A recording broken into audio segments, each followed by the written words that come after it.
Assalomu alaykum guruhimiz a'zolari, inkubator ishqibozlari. Bugun men sizlarga mahalliy sharoitda boqilgan tovuq tuxumlarini sifatlilarini tanlab inkubatorga qo'yish haqida qisqacha ma'lumot berib o'taman. Bu yerda sifatli tuxumlarni albatta shakliga, uning gramiga va uning rangiga qarab ajratish mumkin. Sifatli tuxumning shakli albatta mana bu tuxumni ko'rsa mana shu sifatli tuxum shakli.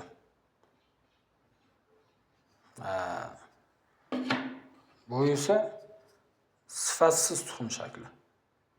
Ya'ni ko'rib turibsiz, shaklini uchi qaysi tomonlarga bilib bo'lmaydi. Boshqacha shakldagilar ham bo'ladi. Umuman shakli standart bo'lmasa, mana shu standart shakl deyiladi. Mana shu standart shaklda imkon qadar tuxum yig'ish kerak. Imkon qadar o'sha ko'p saqlanmagan, ya'ni 1 kunlikdan 3 kungacha maksimal bo'lgan tuxumlarni yig'ib inkubatorga qo'yish mumkin. Xo'sh. Mana bu hajm jihatdan juda ham kichkina bo'lgan tuxum. Endi mana hajmini ko'ramiz. Mana o'sha kichkina tuxumimizni hajmi qancha gram chiqar ekan. Mana 38.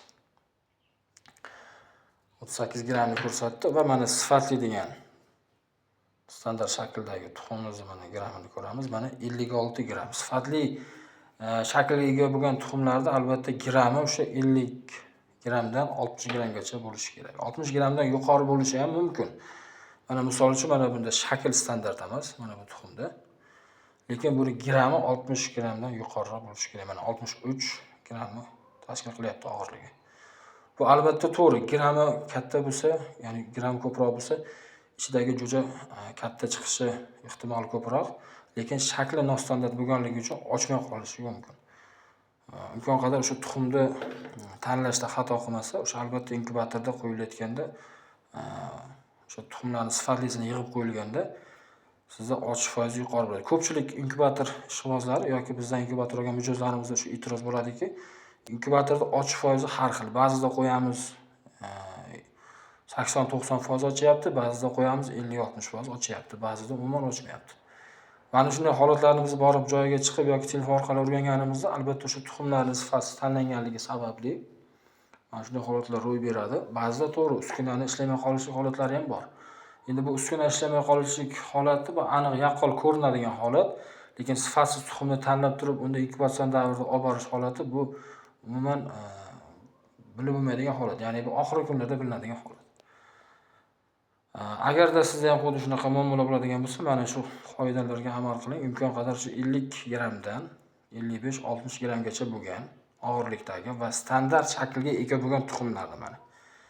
Standart shaklga ega bo'lgan tuxumlarni va ko'p saqlanmagan tuxum. Mayli 1 kundan 3 kungacha bo'lgan holatda saqlangan bo'lsa, qorong'i joyda +12 gradus haroratda saqlangan sifatli tuxumlar bo'ladigan bo'lsa, uni qo'yish mumkin. Lekin o'shanda ham uni ochish foizlarida baribir o'z ta'sirini ko'rsatadi. Ochish foizi ko'proq emas, kamroq bo'lishi mumkin. Shuning uchun imkon qadar 1 kunlik sifatli standart og'irliklari yaxshi bo'lgan tuxumlarni qo'yishni tavsiya qilamiz. E'tiboringiz uchun rahmat.